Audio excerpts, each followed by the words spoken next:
O'zbekistonning har bir burchagida topish mumkin bo'lgan brendni bilasizmi? Biz uzoq yillik muvaffaqiyatli hamkorlarimizdan birining mehmonimiz.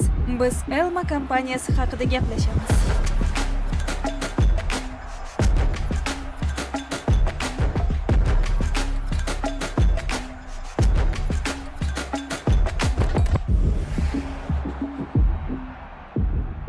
Ijtimoiy tarmoqlarimizda kompaniyangiz bilan uzoq yillik hamkorlik haqida tez-tez eslatib o'tiladi. Iltimos, O'zbek Leasing bilan hamkorlik tarixingiz nimadan boshlanganini aytib bersangiz. Assalomu alaykum. Mutlaqo to'g'ri.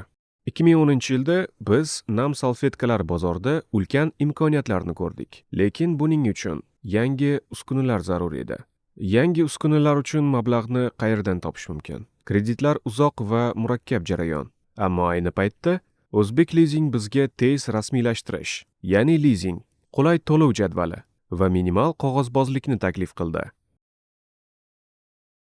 Bu aynan bizga kerak bo'lgan narsa edi. Leasing xizmatidan birinchi marta foydalanganingizda qanday natijalarni ko'rdingiz? Ular sizning umidlaringizni oqladimi? Biz shunchaki yangi liniyani ishga tushirib qolmadik, balki butkul yangi bosqichga chiqdik. Elmaning nam salfetkalari bozorda juda ommalashdi. Hozirda mahsulotlarimizni mamlakatdagi barcha do'konlar peshtaxtalarida uchratish mumkin. Biroq eng muhimi, biz boshqa yo'nalishlarni rivojlantirishga yo'naltirilgan aylanma mablag'larni ozod qila oldik. Leasing bizga resurslarimizni oqilona taqsimlashga yordam berdi. Kuni kecha O'zbek Leasing va Elma kompaniyalari o'rtasida yangi uskunalar xarid qilish bo'yicha bitim imzolandi. Aytingchi, bu qanday texnika va nima uchun aynan uni tanladingiz va uning istiqbollari qanday? To'ppa-to'g'ri, bu safar Fransiyaning Andritz Perfajet kompaniyasining Nextline Spunlace liniyasini tanladik. Bu shunchaki uskuna emas, balki texnologik platforma. Bu bizga tibbiy niqoblardan tortib, bolalar tagliklargacha bo'lgan turli maqsadlarda ishlatiladigan yuqori sifatli noto'qima mato ishlab chiqarish imkonini beradi. Tanlov nafaqat a'lo sifat, balki ushbu liniyaning yuqori unumdorligi va ekologik tozaligi bilan ham bog'liq edi.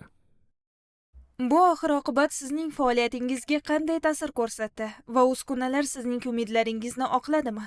O'zimizning noto'qima mato ishlab chiqarishimiz bilan har bir bosqichda sifatni nazorat qilishimiz mumkin. Bu juda muhim. Bu nafaqat tannarxni pasaytirish, balki eksport bozorida raqobatdosh ustunlarga ega bo'lish imkonini berdi. Eksportga chiqdik. Endilikda mahsulotlarimiz Qozog'iston, Qirg'iziston, Tojikiston va Ozarbayjonda mavjud. Bularning barchasi puxta o'ylangan investitsiyalar va O'zbek Leasingning ishonchli hamkori tufayli.